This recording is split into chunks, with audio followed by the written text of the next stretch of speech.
Good morning, good afternoon. Welcome to my channel. My name is Camilla Kalberg. I'm your leadership coach and also your divorce coach. I'm going into that in just a while. I'm the founder of Kalberg Coaching, and this episode is sponsored by Kalberg Coaching, where we help executives grab up their or level up their leadership style, their mindset. And that's what this is all about. It's about mindset. But let me start out with a question. Why do you think projects fail? To be brutally honest, why do you think projects fail? And do you know when projects fail, do you know the consequences thereof? Have you thought about that? Or are you the executive who blame other people for not delivering on promise? And so that you start to micromanage, you start not to trust your team. Where are you on that scale?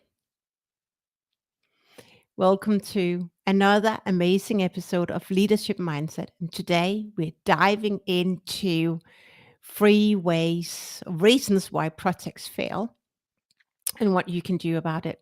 Welcome again if you're just tuning in from either LinkedIn, YouTube, or Facebook.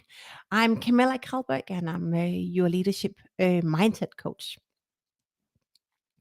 The reason why I tunnel in or narrow down on projects and leadership mindset is because I conducted an international survey a few years ago, a global survey where I interviewed more than 24 companies across the globe, global international companies, with that one hypothesis to assess or test my reasoning why projects fail.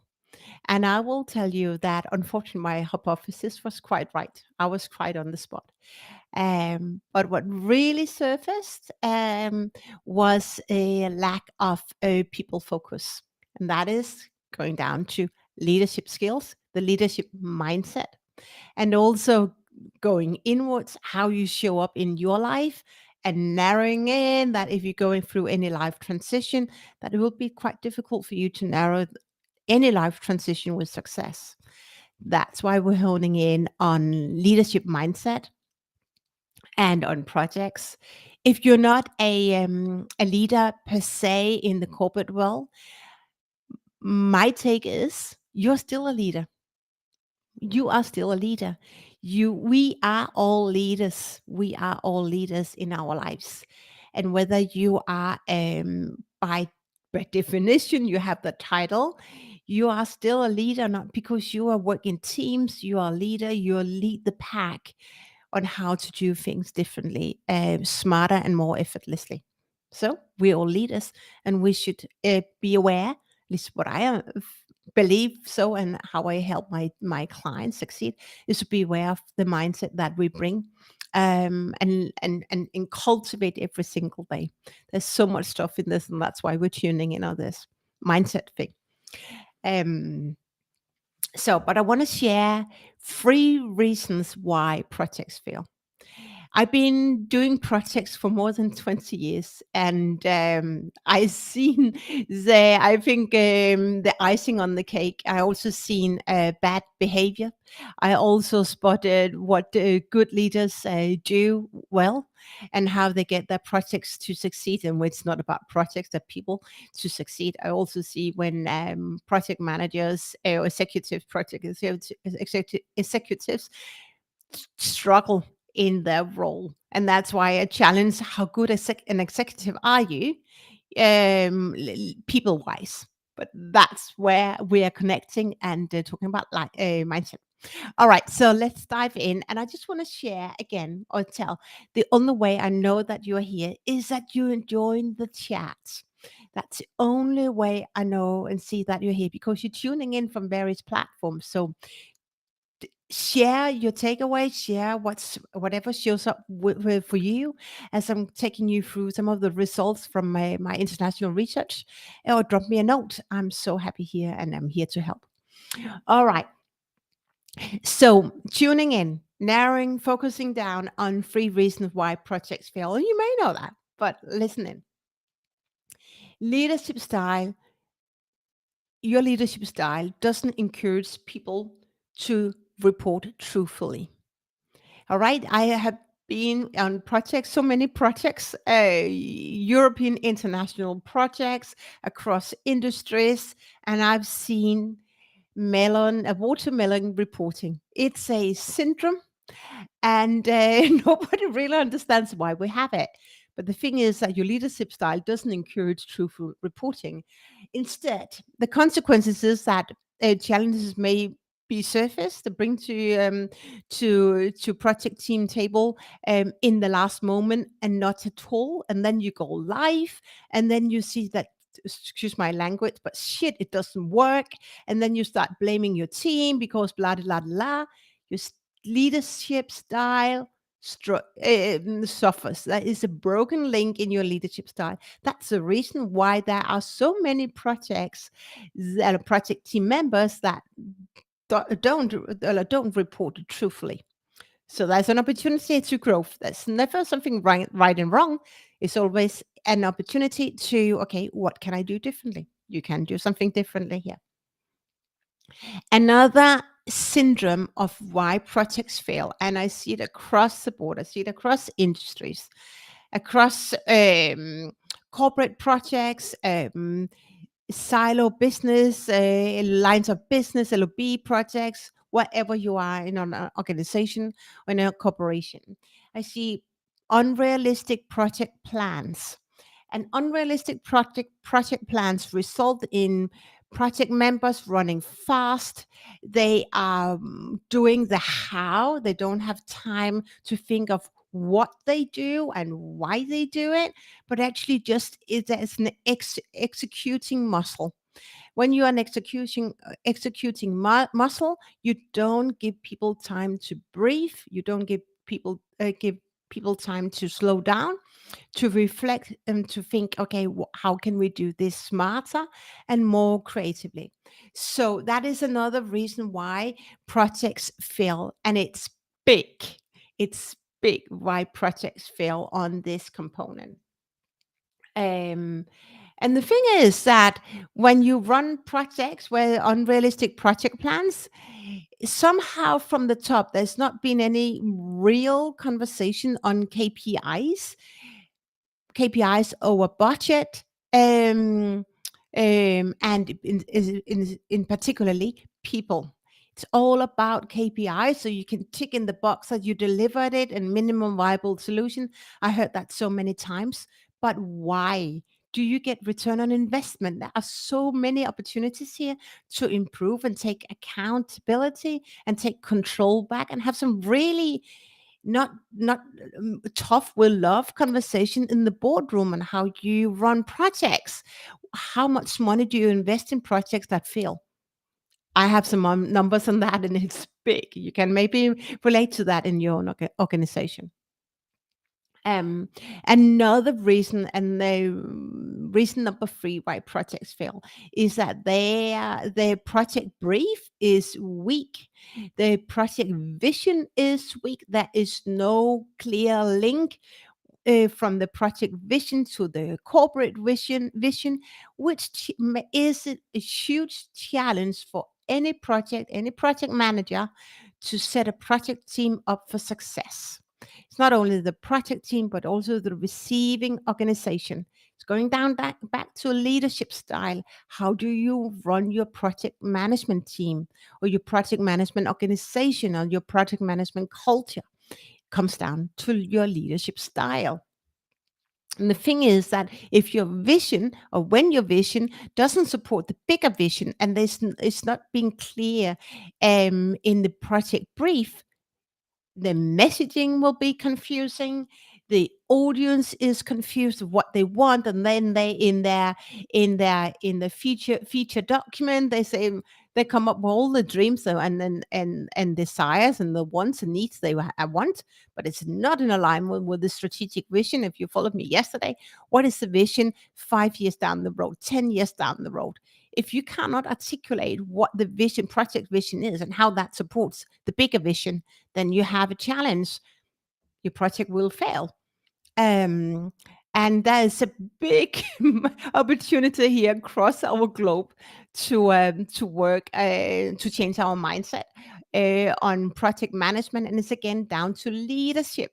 I'm tapping into those of you who are sitting at the C level or the level -1, -2, where you have about where you are accountable, where you are accountable for setting up project teams for success and the budget, and just really reflect on the number of the amount of money that you invest in projects and what you actually get out of that. And probably you most likely, my research shows that more than 70% of projects fail, which means that it's money down the drain.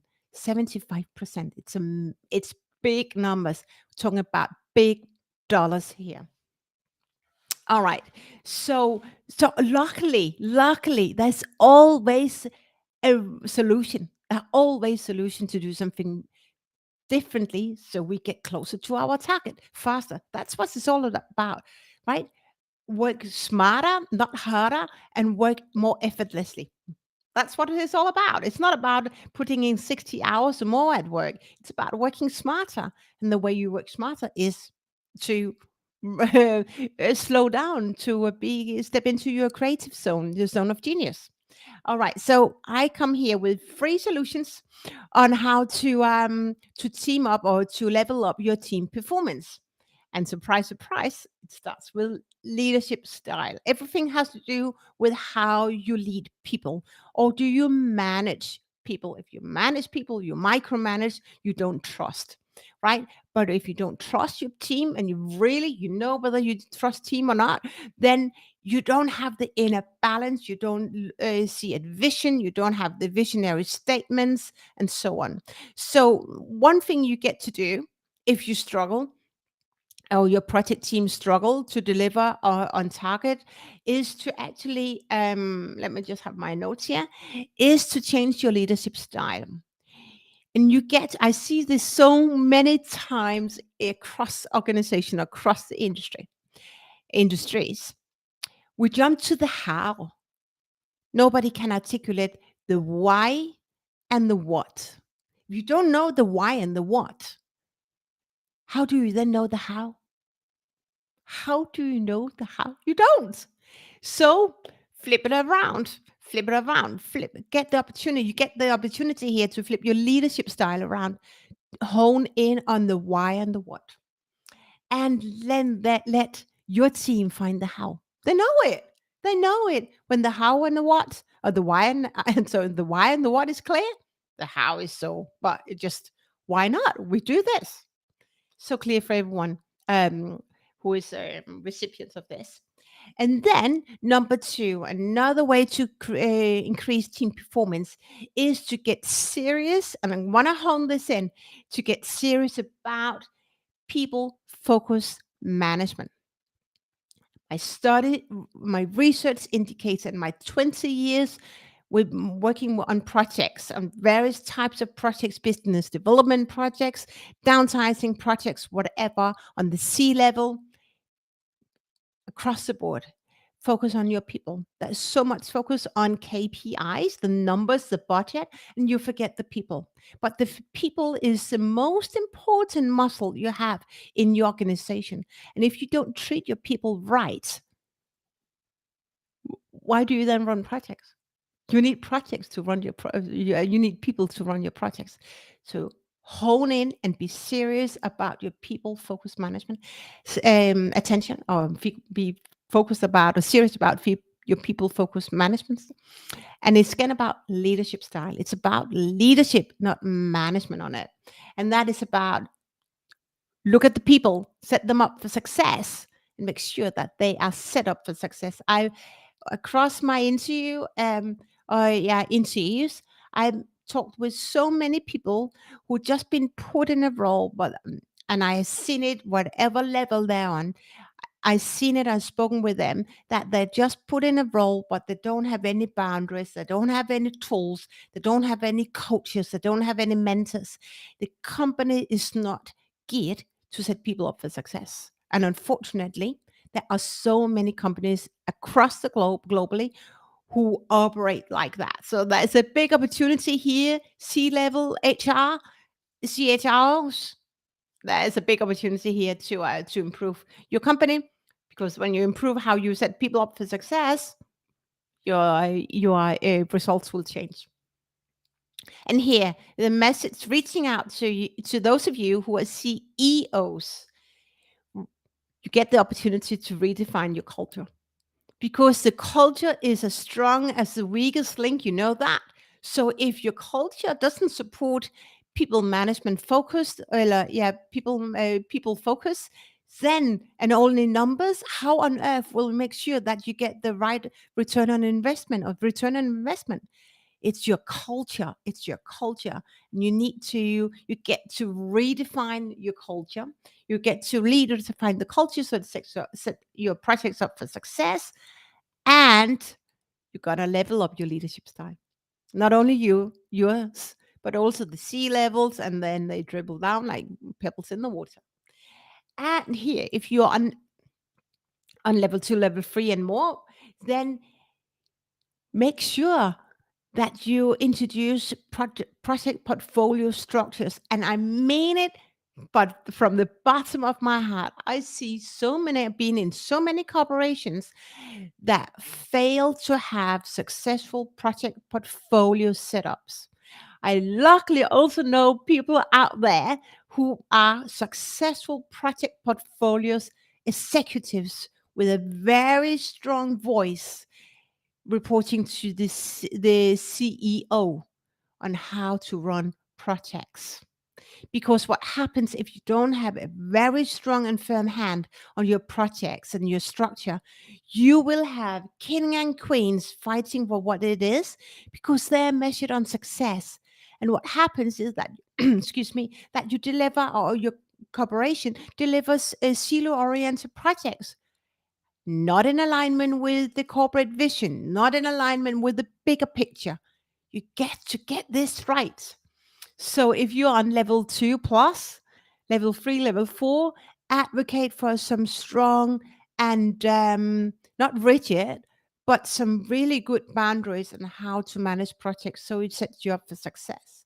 And why is it so important to be aware of your leadership style, on the project boundaries and the culture? It's because projects affects three components. It's the social, it's the people, it's the environment, it's a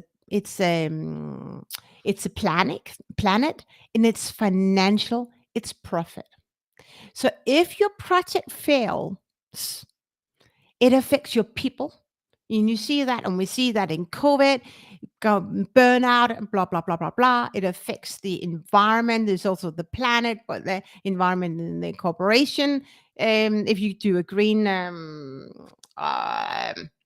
project sheet, or loss profit and loss sheet, you know that is like what shows up. How does it dribble down or drip down when your employees are sick? And your profit. You don't get money a return on investment. It's so easy. It's so simple. And luckily, there are also some solutions here. And what I want to share is that if any of these situations resonate with you, and let me tell you that I've spoken to quite a few companies and global companies around the world. So there might be a few of you out there who struggle or want to level up your leadership style, leaving your management style and going to leadership, or leveling up. There's always opportunity to level up. Then join my free masterclass, the Leadership Mindset Masterclass, which is on the 21st of June. It's a free session. The only thing you need to do is to grab your seat. Remember to register so you get the link. It's a Zoom link, and I will teach you how to level up your leadership style. And yes, this course is for you who want to, and I had actually a very interesting conversation just before going live, is about, yes, you want to work on yourself. That's what it's all about. If you don't work on yourself, you will never see any change in how you show up and the results that you create, right? So thank you so much for tuning in on this channel, wherever you are right now. It's in Denmark. It's just about we just past 9 p.m. on a beautiful, beautiful Wednesday afternoon, or is that evening, wherever you are. Thank you so much for tuning in. My love and my appreciation flows to you, and I'm so happy that we're connecting. And send me any questions if you have, and remember to sign up for the for my free, or to join my free leadership mindset masterclass on the 21st of June. The link is already out there. All right, speak later, and enjoy the rest of your day. Much love. Bye for now.